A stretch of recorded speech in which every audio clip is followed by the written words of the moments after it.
Hello hi welcome to అన్సే kitchen.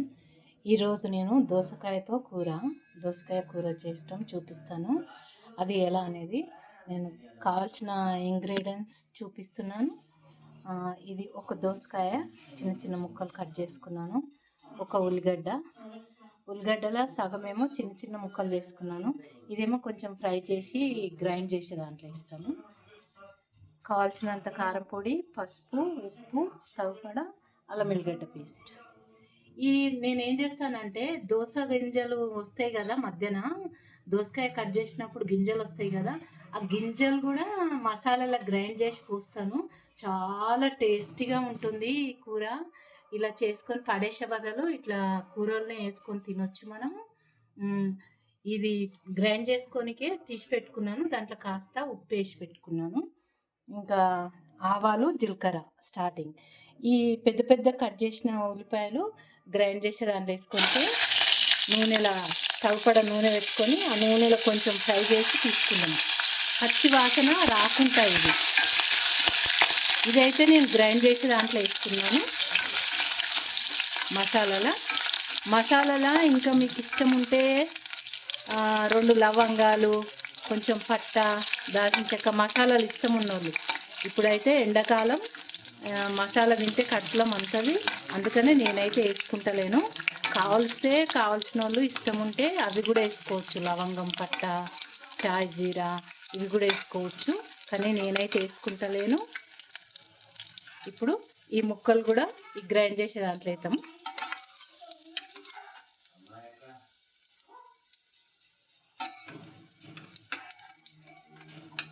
Grind చేసే మసాలాలు వేస్తున్నా. ఇప్పుడు దీంట్లో తగపడ నూనె ఉంది, కూరకు తగపడ. దాంట్లో ఆవాలు వేసుకుంటా. నా దగ్గర జీలకర్ర లేదు, జీలకర్ర పౌడర్ ఉంది, పౌడర్ వేస్తుంటా. ఇప్పుడైతే కొంచెం ఆవాలు వేసి ఇవి ఉల్లిపాయలు వేసేసుకుందాం పోపులో. కరివేపాకు కూడా వేసుకోవచ్చు, కొత్తిమీర వేసుకోవచ్చు. కరివేపాకు ఉంటే ఇప్పుడు వేసుకోవచ్చు పోపులా, నేనైతే వేస్తలేను కానీ వేసుకోవచ్చు. ఈ ఉల్లిగడ్డ ఎర్రగా ఫ్రై కావాలి. ఎర్రగా ఫ్రై అయిన తర్వాత దోసకాయ ముక్కలు వేసుకుందాం.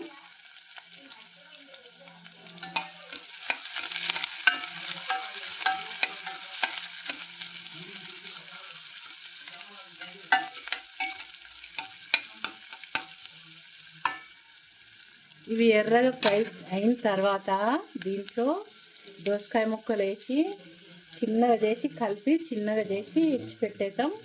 తర్వాత అది గ్రైండ్ చేసి పోసుకోవాలి. దోస గింజలు చాలామంది పడేసుకుంటారు, గ్రైండ్ చేసి పోసుకుంటే మంచి మసాలా అవుతుంది, గుజ్జు వస్తుంది, వేస్ట్ కాదు. దాంట్లో పలుకులు ఉంటాయి కదా, చిన్న చిన్నగా పలుకులు, ఆ పలుకులన్నీ గ్రైండ్ అయ్యి మంచి టేస్ట్ ఇస్తాయి. దీని లోపల ఈ గింజలలో ఉండే పలుకులన్నీ పేస్ట్ అవుతాయి కదా, మంచి టేస్ట్ వస్తుంది, చాలా కమ్మగా ఉంటుంది కూర. అందుకని చూపిస్తున్నాను. ఇప్పుడు అల్లం వెల్లిగడ్డ పేస్ట్ వేసుకుందాం. దీంట్లో ఉల్లిగడ్డ సగం ఫ్రై అయిన తర్వాత అల్లం వెల్లిగడ్డ పేస్ట్ కూడా వేసిన. అల్లం వెల్లిగడ్డ పేస్ట్ 2 నిమిషాలు ఫ్రై చేసుకుందాం. తర్వాత ఇవి కూడా వేసుకుందాం. దోసకాయ ముక్కలు వేసి కలిపి మూత పెట్టేద్దాం. ఉడికినాక కారం పొడి వేసుకుందాం.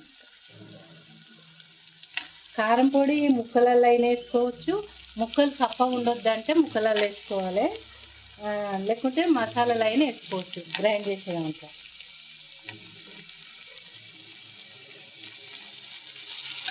ఇప్పుడు కలిపేసి మూత పెట్టేస్తాం. మూత పెట్టి అది గ్రైండ్ చేసి తీసుకొస్తాను నేను. చిన్నగా చేసి పెట్టేసుకుందాం. పొయ్యి చిన్నగా చేసి మూత పెట్టేద్దాం. గ్యాస్ చిన్నగానే ఇస్తా. దీని మీదకి తగ్గకుండా మూత తీసుకొని పెట్టేద్దాం. ఈ గిన్నెది మూతుంది, బరువుగా ఉంటుంది, వాటర్ కూడా వస్తాయి మంచిగా.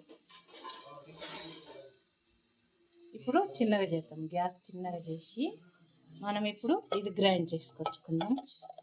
ఈ విత్తులు దోసకాయ ఎత్తులు గ్రైండ్ చేసుకొస్తా, పేస్ట్ ఎంత బాగా అవుతుందో చూపిస్తా మీకు. గ్రైండ్ చేసి తీసుకొస్తా. తర్వాత దోసకాయ సగం ఉడికిన తర్వాత ఈ కాస్త ఉప్పు, పసుపు, కారం పొడి దోసకాయల మీద వేసుకొని 2 నిమిషాలు ఫ్రై చేసుకుంటే దోసకాయ ముక్కలు చప్పగా లేకుండా మంచిగా ఫ్రై అవుతాయి, టేస్టీ వస్తుంది అన్నమాట. ఇప్పుడు ఇది గ్రైండ్ చేసుకోండి.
ఇప్పుడు చూడండి, సగం ఉడికింది. కొంచెము ఇంకొక 10 నిమిషాల తర్వాత ఈ కారం పొడి ఉప్పు వేసేస్తా. చూసారా ఎంత బాగా వచ్చింది పేస్ట్, చాలా బాగా వచ్చింది కదా. దీంట్లో నేనైతే ఏమీ వేయలేదు, వేరే మసాలాలు అస్సలు వేయలేదు. ఖాళీ ఆ గింజలు కొద్దిగా లైట్గా కొంచెం అంత ఉప్పు వేసిన, ఉల్లిగడ్డలు ఫ్రై చేసినవి కొంచెం ఉల్లిగడ్డలు వేసిన, అంతే. ఇంత మంచి పేస్ట్ వచ్చింది. పడేసుకునే బదులు ఇలా కూరల్ని వేసుకుంటే చాలా బాగా వస్తుంది. దానిలో విత్తనాలు పలుకులు ఉంటాయి కదా, అవి చాలా టేస్ట్ తెస్తాయి. ఇప్పుడు ఏమవుతుందో చూద్దాం. దోసకాయ ముక్కలు కొంచెం వాటర్ అయితే వేసిన, ఎందుకంటే అవి ఉడుకుతలేవు, మగ్గుతలేవు, అందుకని నేను కొంచెం వాటర్ అయితే వేసేసిన. ఇప్పుడు దీంట్లో కారం పొడి, కొద్దిగా ఉప్పు వేసుకుందాం. కారం పొడి, ఉప్పు, పసుపు కావాల్సినంత, దీనికి తగుపడ.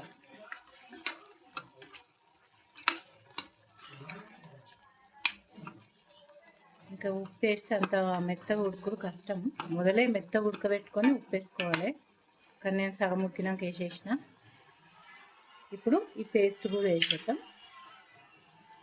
పేస్ట్ వేసినాక కూడా ఉడికితే బాగుంటుంది, ఎందుకంటే చూడండి ఎంత బాగా వచ్చింది. ఇలా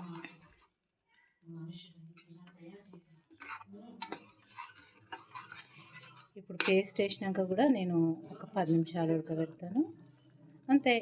ఇట్లా వడ్డించుకుంటే ఎంత బాగుంటుంది.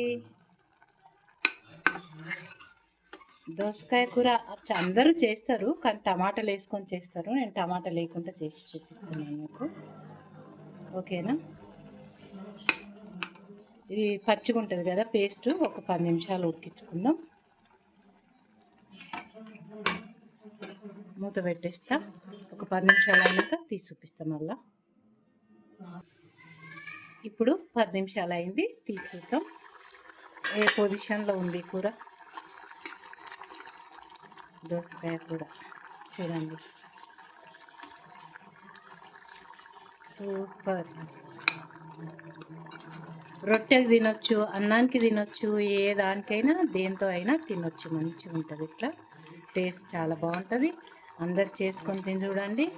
నా వీడియో నచ్చితే ఒక లైక్ పెట్టండి, మీ వాళ్ళకి షేర్ చేయండి. మీరు లైక్ పెట్టేది, షేర్ చేసేది చాలా మాకు ఇంపార్టెంట్ కనుక తప్పకుండా షేర్ చేయండి, లైక్ పెట్టండి. లైక్ పెడితే ఖుషీగా మళ్ళీ చేయబుద్ధి అవుతుంది, మళ్ళీ వీడియోస్ పెట్టబుద్ధి అవుతుంది. అనసూయ కిచెన్ తప్పకుండా చూడండి, ఓకేనండి. షేర్ చేయండి, share, like, bell icon please, ఓకేనా. బాయ్, ఉంటాండి. గ్యాస్ కట్టేసుకుందాం, అయిపోయింది ఇంకా. Okay, bye bye.